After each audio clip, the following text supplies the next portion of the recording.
9월 첫 주로 또 함께 예배를 드리게 됐습니다. 9월에 우리가 살펴보려고 하는 말씀의 주제는요, 예배입니다. 예배. 예배하면 많은 이야기를 할 수 있겠지만, 우리가 지금 드려지는 예배, 이게 무엇인가 하는 부분들, 또 우리가 예배를 온전히 드리기 위해서 우리에게 필요한 게 무엇인가 하는 부분들을 좀 말씀을 통해서 함께 살펴보려고 합니다. 예배라는 것을 우리가 정의를 어떻게 해야 될까 하는 문제예요. 저는 성도들에게 훈련하는 시간 중에 예배라는 것을 하게 되면 늘 가르쳐주는 게 뭐냐 하면, 예배는 하나님께 드리는 종합 사랑의 선물 세트 같은 겁니다 라고 말씀을 드려요. 선물 세트가 저 어릴 때 나왔거든요. 70년도 때 그 과자 종합 선물 세트. 어른의 시각으로 보면은 참 나쁜 사람들이 하는 짓인 거예요. 왜요? 좀 애들 좋아하는 거 몇 가지랑 안 팔리는 거 거기다 집어넣어서 껴파는 거거든. 근데 그런 거랑 상관없어요, 애들은. 일단 애들은 자기가 원하는 건 먹고 다 버리거든요. 근데 애들인 저도 그때 그게 굉장히 비쌌던 것 같아요. 그 70년도, 80년 초 막 이럴 때인데도 그게 10,000원인가 했거든요. 좀 굉장히 큰 거였거든요. 근데 그거 받으면 정말 세상을 얻은 것 같아요. 근데 제가 왜 성도들에게 예배를 하나님을 사랑하는 종합 선물 세트라고 이야기하느냐 하면, 예배에는 우리가 하나님을 사랑한다고 하는 표현으로 행할 수 있는 모든 게 다 들어있기 때문에 그렇습니다. 그래서 그 예배가 하나님이 기뻐하시는 것이고, 또 하나님은 우리를 예배하는 자가 되도록 부르셨습니다. 그래서 우리가 9월 한 달 동안 예배가 뭐냐 하는 문제를 좀 잘 정리를 하시는 시간들이 되시면 좋겠고요. 그리고 예배를 정리만 하는 게 중요한 게 아니고, 내 삶이 정말 하나님이 원하시고 기뻐하는 그런 예배를 드릴 수 있는 우리 삶이 될 수 있기를 원합니다. 그래서 우리가 9월 한 달 동안에 예배가 온전히 회복되어지는 시작이 있고, 우리가 남은 한 이 해 끝까지 예배로 성공할 수 있는 저와 여러분 되시기를 주님의 이름으로 축원합니다. 첫 번째 함께 살펴보려고 하는 말씀은 온전한 예배가 무엇입니까 하는 부분입니다. 성도님들은 예배를 뭐라고 생각하시고 지금 이 자리에 앉아 계실까요? 오늘 예배 드리러 오셨죠? 그 예배 시간에 예배가 뭘까요? 나는 뭘 하기 위해 지금 이 시간 여기 와서 앉아 있을까요? 예배를 드림에 있어서 제가 붙여놓은 단어가 뭐냐 하면 온전한 예배예요. 예배지만 온전하지 못한 예배도 있다는 거고요. 온전한 예배가 있다는 거고요. 다른 말로 좀 바꾸면 하나님이 받으시는 예배가 있고 하나님이 받지 않으시는 예배도 있다라는 사실인 겁니다. 사람들은 여기 나와서 1시간 앉아 있으면 나 예배 드렸다라고 생각할 수 있을지 모르지만, 하나님의 시각에서는 아닐 수도 있다라는 사실들을 성경은 가르쳐주고 있기 때문입니다. 그럼 왜 온전한 예배, 또 받지 않으시는 예배가 있고 받으시는 예배가 있고 또 온전하지 못한 받지 않으시는 예배가 있는가 하는 겁니다. 그리고 또 때로는 예배를 드리지 못하는 경우도 있습니다. 도대체 왜 이런 일들이 벌어지는 것일까 하는 부분인 겁니다.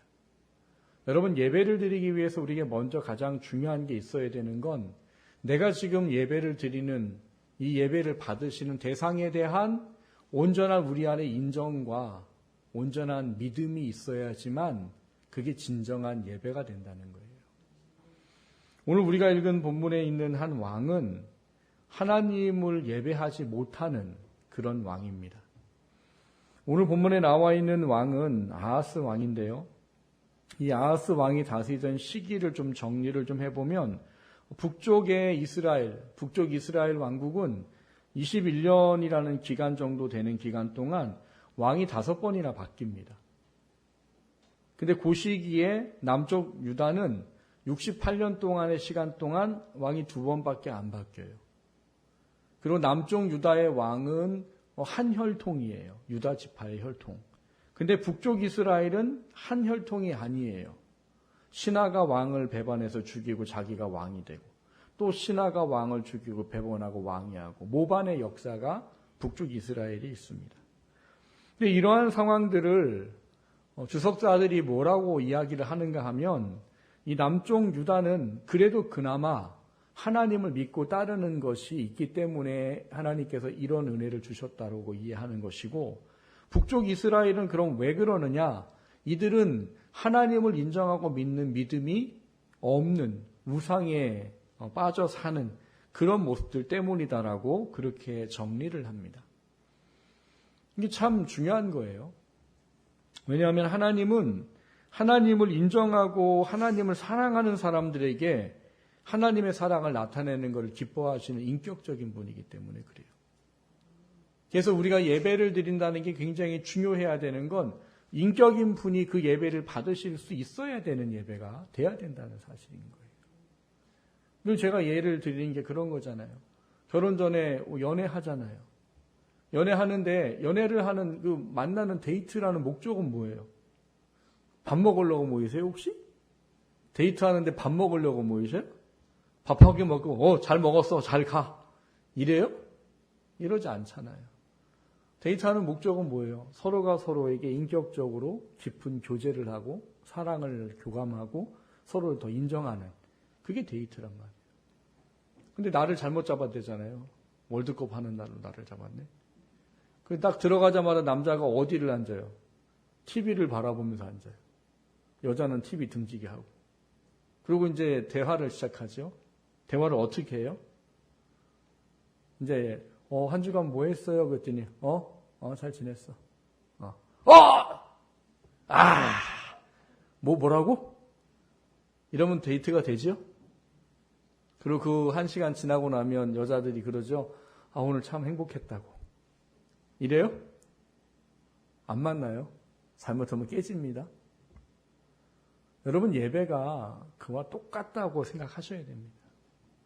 예배는 이 1시간 우리가 눈에 보이지 않고 느껴지지 않는다고 해도 내 예배를 인격적으로 하나님이 받으시는 거예요.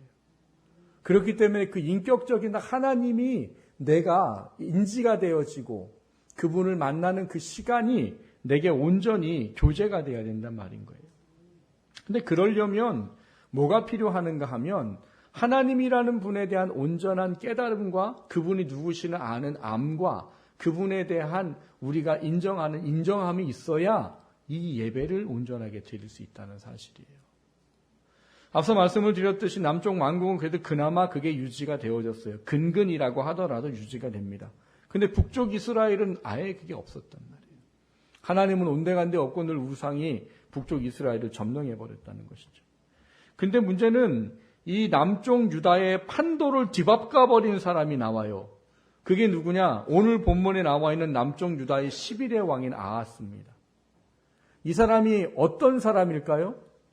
오늘 우리가 읽은 본문에 보시면 이 사람이 3절에 이렇게 기록하고 있습니다. 이스라엘의 여러 왕의 길로 행하며 또 여호와께서 이스라엘 자손 앞에서 쫓아내신 이방 사람의 가증한 일을 따라 자기 아들을 불 가운데 지나가게 하며 또 4절에 또 산당들과 작은 산 위와 모든 푸른 나무 아래에서 제사를 드리며 분향하였더라. 이게 무슨 얘기일까요? 여러분 남쪽 유다는 그래도 근근이지만 하나님을 버리지 않아요. 그래도 온전하진 않아도 하나님을 믿고 살려고 노력을 해요. 근데 문제는 이 아하스 때 이게 깨져버립니다. 깨져버려서 하나님은 온데간데 없어지게 돼버리고 누가요? 우상이 그 자리를 차지해버리는 결과를 낸 게 이 아하스 왕이에요. 그러니까 지금 3절에 기록된 이야기는 뭐냐 하면 구약의 율법에 하나님이 하지 말라고 한 율법 중에 하나를 어겼다는 얘기인 거예요. 하나님은 너희 자녀들을 불 가운데 지나게 하지 마라. 이야기는 인신 제사를 드리지 말라는 거예요. 그러니까 왜 사람들이 자기 사랑하는 아들을 제사로 드릴까요? 이유는 간단해요. 나한테 가장 귀한 거 드리면 그 신이 나한테 무한한 축복을 주겠지. 이게 사람의 생각인 거예요. 그러니까 왕들 중에서도 왕들은 자식들이 많잖아요. 솔로몬은 아내가 1000명이라죠. 아들이 몇 명이겠어요. 그러니까 이러다 보니까 이 우상을 믿는 왕들은 자녀를 우상의 제물로 드리는 게 아마 신께 드리는 최고의 아마 제물이라고 인정했을지도 모릅니다. 그게 일반적으로 이방 나라에 있는 모습들이에요. 그래서 하나님은 너희들은 구별돼야 된다. 절대로 사람을 제물로 드려서는 안 된다라고 규정을 해버리시는 거예요. 근데 오늘 보니까 이 아하스가 어떻게 하고 있어요? 하나님의 말씀을 깨버리고 우상을 섬기는 것뿐만 아니라 명령한 금지한 인신 제사를 자기 아들로 드렸다 이렇게 돼 있단 말인 거예요. 그리고 얼마나 많은 우상들을 섬겼는지 산당들, 작은 산 위, 모든 푸른 나무 아래서 제사를 드렸대요. 그러니까 이 아하스라는 사람으로 시작을 해서 이스라엘이 완전히 판도가 바뀌어버렸어요. 하나님이 그 삶에서 없어지는. 근데 여러분, 이런 일이 벌어지게 되면 나타나는 현상이 뭐냐? 여러분, 하나님을 의지하거나 찾지 않는다는 사실이에요. 오늘 본문이 그거를 잘 보여주고 있습니다. 오늘 본문 5절에 보시면 이때 아람 왕 르신과 이스라엘 왕 르말야의 아들 베가가 예루살렘에 올라와서 싸우려 하여 아하스를 애워쌌으나 능히 이기지 못하니라 이렇게 되어 있어요. 그러니까 아람 왕하고 북쪽 이스라엘, 각 자기네 동포인 북쪽 이스라엘이 연합을 해서 지금 남쪽 유다를 쳐들어왔다는 거예요. 근데 지금 아하스가 싸워서 이길 수가 없는 상황이라는 거예요. 근데 싸워서 이길 수가 없는 상황이 돼요. 그랬더니 이 사람이 한 게 뭐예요?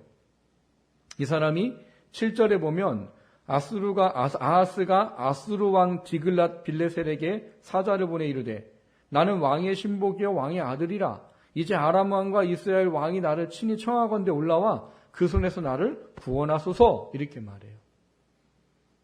우리나라도 이런 역사가 있죠. 청나라 때 우리나라가 어떻게 했대요? 세자를 세우려면 청나라의 인준을 받아야 됩니다. 청나라랑 우리나라는 어떤 관계예요? 군신 관계였어요. 동일한 나라 대 나라가 아니고 그 나라를 섬기는 신하의 나라로 우리나라가 있었어요. 그래서 세자를 책봉하려면 거기 가서 인정 못 받으면 책봉을 못 해요. 근데 우리나라는 원해서 했을까요? 힘이 눌려서 했어요. 안 그러면 나라가 망할 위치에 처해 있었으니까. 근데 여기는 이 아수르가 남쪽 유다를 쳐들어온 게 아니에요. 다른 연합군이 쳐들어왔어요. 근데 이거를 해결하는 힘이 없다 보니까 이 사람이 뭘 하는 거예요? 그 시대의 강대국이라고 말하는 아수르한테 스스로 뭐 하는 거예요? 난 당신의 종입니다. 난 당신의 아들입니다. 이런 이야기를 하고 심지어 8절에 보면 여호와의 성전과 왕궁 곳간에는 은금을 내어다가 아수르에게 왕에게 예물로 보냈다는 거예요. 이 말씀에 보면 이 아하스라는 왕의 마음에는 하나님이 없다라는 게 명확하게 증명이 되는 것이 여호와의 성전에 드려져 있는 이 예물들은 성물이라는 단어로 우리가 이해하는 거예요. 성물은 뭐냐? 하나님께 드립니다 라고 구별해서 드리는 거라 그 드려지는 것은 사람의 게 아니에요. 함부로 처리할 수도 없고 쓸 수도 없는 겁니다. 근데 이 아하스가 뭐 했다고요? 하나님께 구별하여 드린 그 조상들이 아버지가 할아버지가 드린 그 성물을 누구의 마음을 사기 위해서요? 자기를 도와줘야 할 이 아수르 왕의 마음을 사기 위해서 그에게 예물로 갖다가 바쳤다는 거예요. 여기 나와 있는 이 기록들을 통해서 우리가 알 수 있는 게 뭐냐? 지금 이 아하스라는 사람의 마음에는 하나님이라는 존재가 없다는 거예요. 하나님을 인정하는 것조차는 고사하고 하나님이라는 존재가 아예 없다는 거예요. 근데 이게 왜 무서워요? 이게 결과적으로 어떤 일을 하게 되느냐? 오늘 본문에 나와 있는 이 11절 이후에 나와 있는 참으로 경악할 만한 두려운 일을 하는 결과를 나타낸다는 거예요. 오늘 뒤에 보면은 11절부터 14절까지 있는 이야기는 10절에 있는 이 아하스가 이 다메섹이라는 곳에 가서 본 것 때문에 일어난 이야기예요. 일단 군신관계가 됐죠. 그래갖고 아수르가 와서 어떻게 줍니까? 물리쳐 줍니다. 아람과 이스라엘의 연합군을 물리쳐 줘요. 그러니까 이제 뭐 해야 되겠어요? 아하스는 가서 인사 한번 드려야죠. 자기가 조공을 바쳤던 어쨌든 해줬으니까 가서 그 나라에 인사를 드리러 간 거예요. 쉽게 말하면은. 근데 갔는데 가서 이 아하스가 입이 벌어지도록 놀란 거를 본 거지요. 뭘 봤어요? 이 아수르의 우상의 신전을 봤어요. 여러분, 솔로몬의 성전도 참 휘황찬란하고 대단했어요. 근데 그 사람이 보기에 그거보다 더 대단해 보였던 거죠. 근데 그 대단하게 보인 거에는 더 큰 문제가 있는 겁니다. 여러분, 고대 근동으로 가면 갈수록 어떤 이야기가 있는가 하면 이 나라 대 나라의 전쟁은 나라와 나라의 전쟁이 아니고요. 그들이 믿는 신과 신과의 전쟁이라고 이해를 합니다. 그래서 이 사람들이 무슨 일을 하느냐? 이 전쟁에서 이기면 이 진 나라의 신을 가지고 와서 자기네 나라의 신의 발 아래 두어요. 그게 다 그래요. 그래서 여러분이 사무엘상 4장, 5장께 쭉 넘어가면 법궤 빼앗기는 사건을 봅니다. 근데 그때 블레셋 사람들이 법궤를 빼앗아 가지고 어디다 갖다 놨대요? 자신들이 믿는 최고의 신 다곤이라는 신의 산당 밑에다가 법궤를 갖다 놨어요. 왜? 우리 신이 이겼어! 근데 바보 같은 거죠. 자기네가 이긴 게 아니고 하나님이 그렇게 계획을 해놓으셨던 거였거든요. 워낙 이스라엘이 회개 안 하고 우상 섬기고 말 안 들으니까 하나님이 그렇게 할 거라고 이미 사무엘을 통해서 엘리한테 말한 이야기란 말이에요. 근데 지들은 이거 모르죠, 하나님을. 그러니까 어떻게 해요? 자기 신이 이긴 줄 알고 갖다 놨는데 어떤 일이 벌어져요? 신도 아닌 거에다가 진짜 신을 갖다 놨으니 무슨 일이 벌어져요? 자기네가 믿는 신이 넘어져가고 얼굴이 땅에 쓰러져 있더래요. 이 뭐야, 왜 이래? 뭔 일이 있었나 싶어 다시 세워놨죠. 그 다음 애들은 어떻게 했대요? 자기네 믿는 다곤신의 목과 손목이 끊어져가지고 신전 문턱에 널브러져 다니고 있더래요. 그러니까 이 사람들이 뭘 느낀 거예요? 무서운 거죠. 이게 정말 여호와 하나님이 있는 건가 없는 건가를 확인하는, 그게 고대 근동 사람들이 가지고 있는 전쟁에 대한 생각이에요. 그러니까 이 아하스도 이 생각과 개념을 가지고 있었던 겁니다. 자기네는 늘 하나님도 믿지고 자기가 우상도 섬기긴 하는데 자기네는 맨날 여기서 치고 저기서 치고 막 이러니까 자기네 믿는 신이 별 힘이 없어 보이는 거지요. 근데 이 강대국 악수르에 갔더니 와, 대단한 거예요. 그래서 뭘 했대요? 이 11절에 보면 우리야라는 사람에게 아하스가 이 다메섹에서 그 본 거를 그림으로 가서 보내고 이 우리야라는 사람이 그대로 성전을 다시 재구성을 해버리는 일이 나타나는 것이죠. 근데 이게 뭐냐는 거예요. 여러분, 성전의 설계도는 누가 그렸을까요? 성전의 설계도는 솔로몬이 그렸을까요? 지은 사람이 솔로몬이겠죠. 근데 아닙니다. 그린 거는 다윗이 그렸고요. 하나님이 환상 중에 그렇게 그리라고 보여주셨어요.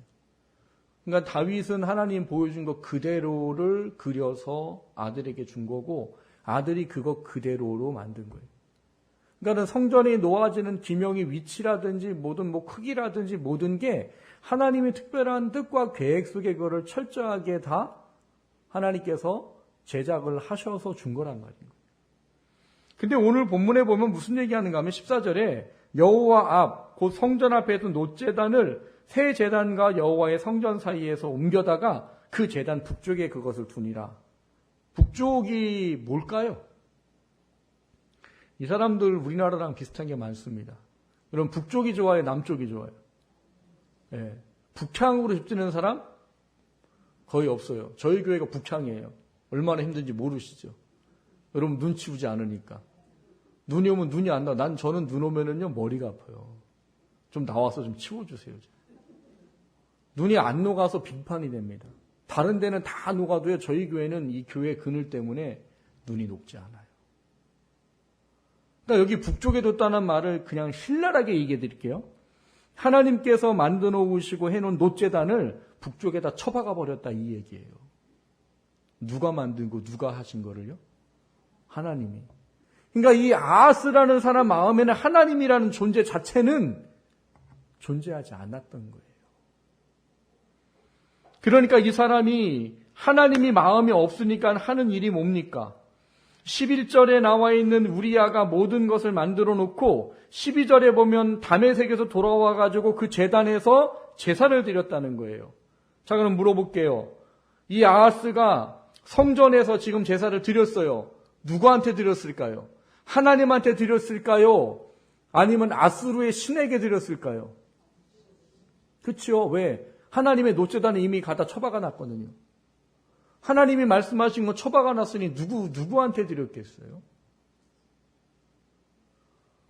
오늘날 많은 사람들이 온전한 예배를 드리지 못하는 이유가 있습니다.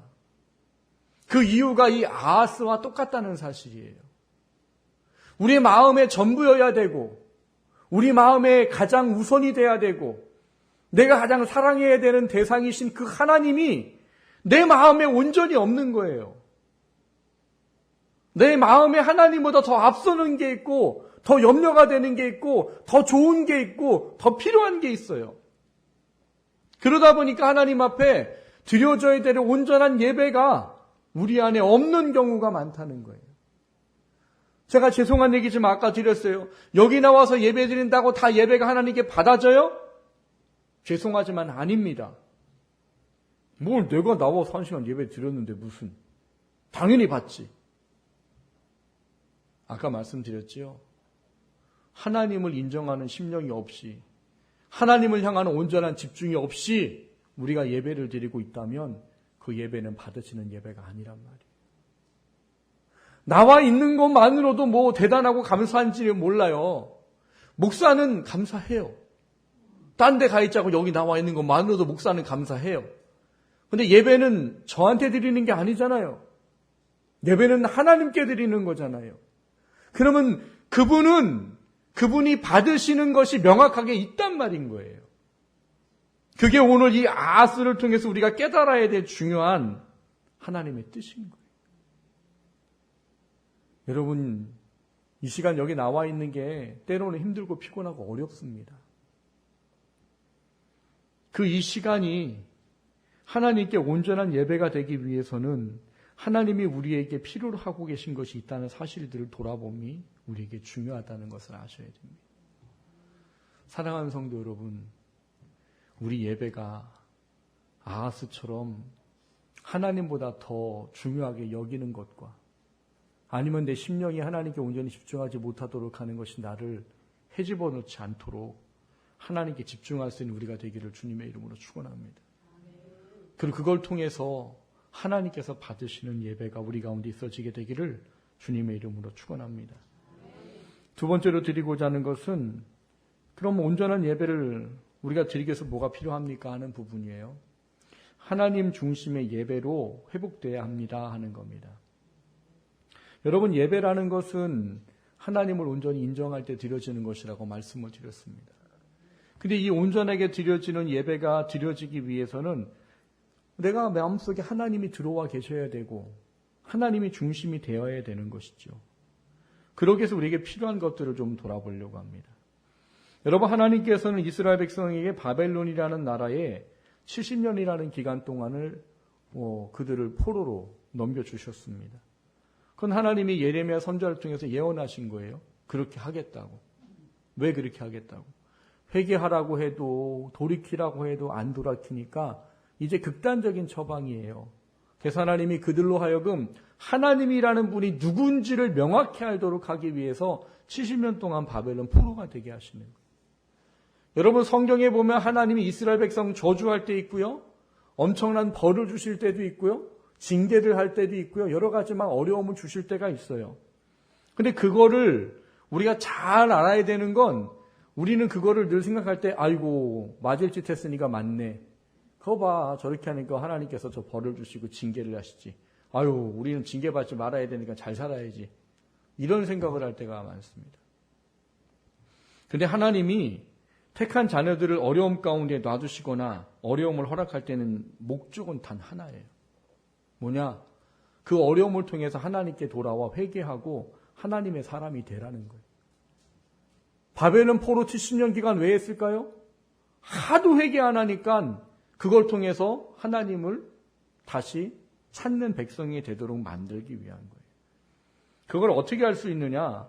바벨론은 하나님의 언약대로 70년 기간 이후에 포로 귀환을 하게 됩니다. 근데 포로 귀환을 할 때 재밌는 일이 벌어집니다. 어떤 일이 벌어지느냐? 이스라엘은 이 전쟁과 여러 가지 어려움 때문에 성전과 성벽이 다 허물어져 버렸어요. 다 불타버리고 없어졌어요. 근데 이 사람들이 귀환을 하는데 이 성전을 재건하는 일을 하게 됩니다. 근데 이 성전 재건을 누가 하게 해요? 메대와 파사의 다리오 왕이 야, 너 정전에 필요한 거 다 가져가. 이 뺏어온 것도 다 줄게. 그리고 거기 주변에 있는 감독관들한테 말할 테니까 거기서 재료 받아다가 성전 다시 지어. 이게 말이 돼요? 말이 안 돼요. 근데 하나님은 다리오 왕을 그것 때문에 세우셨다고 이미 예언을 하셨습니다. 그래서 다리오 왕은 느부갓네살의 어떤 그때 했던 모든 거를 이 느헤미야라는 사람에게 넘겨주고 성전을 짓게 해요. 근데 재미있는 건 이런 거죠. 여러분 상식적으로 생각해 보세요. 성전과 성벽이 다 허물어져서 이제 다시 그거를 지어야 돼요. 예루살렘에. 그러면 성전을 먼저 짓는 게 맞아요? 성벽을 먼저 짓는 게 맞아요? 성벽을 먼저 짓는 게 맞지요? 인간적인 생각으로는. 왜? 좀 울타리가 뭔가 좀 세워져야 그 안에 좀 편안한 마음으로 하지요. 그런데 반대로 됐단 말이에요. 성벽을 지을 때 어떤 일을 해요? 느헤미야가 뭐 명령해요? 한 손에는 뭘 들어요? 뭐 지을 수 있는 뭘 들고 한 손에는 칼을 들고 칼을 차고 일을 했어요. 왜? 성전을 방해하는 무리들이 있었기 때문에. 이게 지금 비효율적인 거잖아요. 원래대로 하면 성벽을 먼저 짓고 그다음 안전하게 거기 뭐 성전도 짓고 뭐 건물도 짓고 뭐 이러면 되는데 왜 하나님은 반대를 했냐는 거예요. 그게 하나님의 목적과 본질이 있기 때문에. 너희들이 바벨론 포로 70년이 뭔데 나를 잃어버리고 하도 회개를 안 해서 한 일이야. 근데 이제 그게 다 끝났어. 들어오면 너희들은 다시 내가 원했던 목적대로 나를 바라봐야 된다. 그래서 성전을 먼저 재건하도록 하십니다. 이게 어떤 모습과 똑같으냐면요. 하나님이 이스라엘 백성을 광야를 40년 동안 방황하게 하십니다. 근데 그들이 행구를 할 때나 주둔을 할 때나 하나님이 재밌게 하셨어요. 뭐하냐?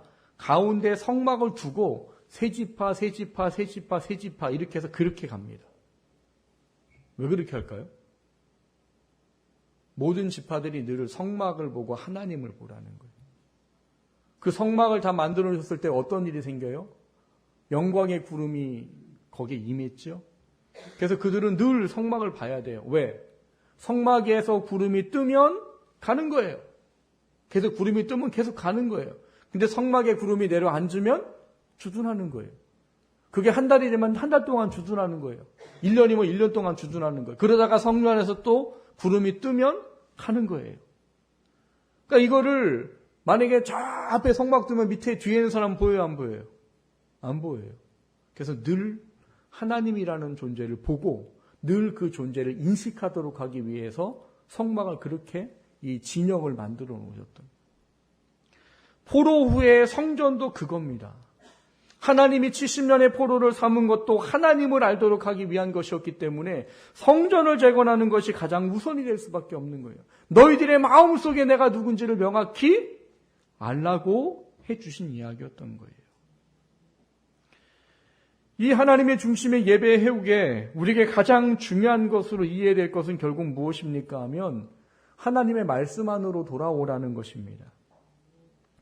우리가 예배라고 말하면 우리 안에 있는 예배가 공적인 어떤 이 예배당에 나와서 드리는 예배만 예배인 줄 알지만 하나님은 예수님이 오시고 구원의 완성을 이루고 난 이후에 성령께서 임하시고 난 다음에는 예배에 대한 어떤 부분들이 달라지게 됩니다. 그게 어떻게 달라지느냐?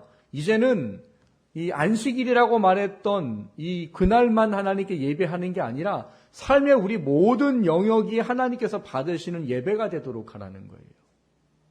그게서 로마서 12장 1절 2절의 이야기예요. 거기 보면 그러므로 형제들아 뭐하래요? 내 하나님의 모든 자비하심으로 너희를 권하노니 너희의 몸을 하나님이 기뻐하시는 거룩한 산 제물로 드려라. 이게 너희가 드릴 영적 예배니라. 이렇게 말하고 있단 말인 거예요. 그러니까 예배가 이제는 우리가 모여서 드리는 예배만이 아닌 우리의 삶의 모든 부분에서 하나님을 인정하고 하나님과 교제하고 하나님을 만나고 하나님을 찬양하고 하나님을 기쁘게 하는 시간들을 원하신다는 거예요. 근데 그거를 하기 위해서 중요하게 얘기하는 게 2절이에요. 너희는 이 세대를 본받지 말고 마음을 새롭게 함으로 변화를 받아 하나님의 선하시고 기뻐하시고 온전한 뜻이 무엇인지 분별하도록 하라. 그게 예배래요. 정리를 해보면 무슨 얘기가 될까요? 하나님이 원하시는 예배의 온전한 회복은 하나님의 말씀과 뜻 안으로 다시 돌아와야 된다는 이야기예요. 나에게 명령하시고 내게 원하시는 삶의 목적이 우리를 통해서 삶에 이루어지는 것을 예배로 그렇게 규정하시겠다라고 말하는 겁니다. 이거를 요한복음 4장에 있는 수가성 여인에게 말했던 말씀으로 들여지면 수가성 여인이 예수님께 묻지요. 우리 조상들은 베델과 단에서 예배드리는데 예루살렘에 예배드린다고 말하는데 어디서 예배드려야 예배입니까? 근데 예수님 뭐라고 말씀하세요? 장소가 아닌 영과 진리로 하나님을 온전히 알고 그 영과 진리 가운데 예배를 드리는 사람을 찾을 때가 온다. 그게 하나님께서 원하시는 예배다. 하나님은 영이시니 예배하는 자는 영과 진리로 하나님께 예배할지니라 하는 이야기를 해줘요. 그게 뭐예요? 하나님의 말씀이 우리 안에 온전히 깨달아져서 우리의 삶의 모든 영역 속에서 하나님께서 예배하는 예배의 삶을 우리에게 가르쳐주고 있다는 거예요. 여러분, 하나님 중심의 예배가 우리에게 온전함으로 다가올 수 있도록 하는 것은 결국 그 하나님의 뜻 안으로 우리가 나아가는 것밖에는 방법이 없다는 겁니다. 하나님이 성전을 재건하게 하신 이유도 성막을 늘 보여주게 하신 이유도 하나님께서 늘 그 하나님을 인정하고 그분을 바라보는 그 삶 속에 예배가 있기를 원하는 것이었기 때문입니다. 아하스는 이게 없었던 거죠. 하나님이 아예 그 안에 없었죠. 하나님이 없다 보니까 하나님께 드려야 되는 성전에서 뭐예요? 우상에게 예배를 드려요. 이게 하나님을 요만큼이라도 알면 이게 할 수 있는 일일까요? 살아계신 하나님이 계신 그 성전에 있지도 않은 우상을 갖다가 신이라고 가서 예배드리면 이게 하나님은 조금이라도 알면 할 수 있는 일이 아니란 말인 거예요. 여러분, 우리의 마음은 하나님이 다 감찰하시고 아신다고 하셨습니다. 우리가 모든 공예배든 삶의 모든 예배든 하나님은 우리가 하나님이라는 분을 온전히 인정함으로 드려지는 예배를 기다리시고 기대하시고 소망한다는 것을 다시 한번 깊이 돌아보시길 주님의 이름으로 축원합니다. 나와서 예배드리던 내 삶이 예배든 그 중심에는 오직 하나님이 계시다는 거예요. 오직 예수님이 계시다는 것이요, 오직 성령님이 계시다는 겁니다. 그분들의 말씀 안으로 돌아가야 돼요. 그분들이 뭘 원하시는지로 돌아가야 돼요. 그래야지만 그 속에 온전한 예배가 주어지는 것입니다. 그렇지 않으면 여러분, 우리도 아하스처럼 돼버립니다. 에이, 내가 무슨 아하스처럼 되겠어요? 여러분, 우리를 공격하고 우리를 넘어뜨려온 사탄은요, 우리가 생각할 수 있는 상상 이상의 존재입니다. 그들은 무엇으로도 우리를 넘어뜨릴 수 있어요. 근데 우리 마음의 중심에 하나님이 온전하게 계시면 그걸 이길 수 있지만, 그래서 온전한 예배를 드릴 수 있지만, 그렇지 않으면 우리의 마음이 빼앗겨져서 온전한 예배 자리에 나오지 못하게도 되고요, 삶의 예배는 드리지 못하게 됩니다. 하나님은 그래서 하나님 중심으로 돌아오라는 거예요. 그거 외에는 우리가 온전한 예배자가 될 수 있는 방법이 없습니다. 원하기는 저와 여러분이 하나님 앞에 온전한 예배자로 설 수 있는 우리 삶이 되어져서 하나님이 기뻐하시는, 우리를 구원하신 그 구원의 은혜에 감사함으로 나아갈 수 있는 저와 여러분 되시기를 주님의 이름으로 축원합니다.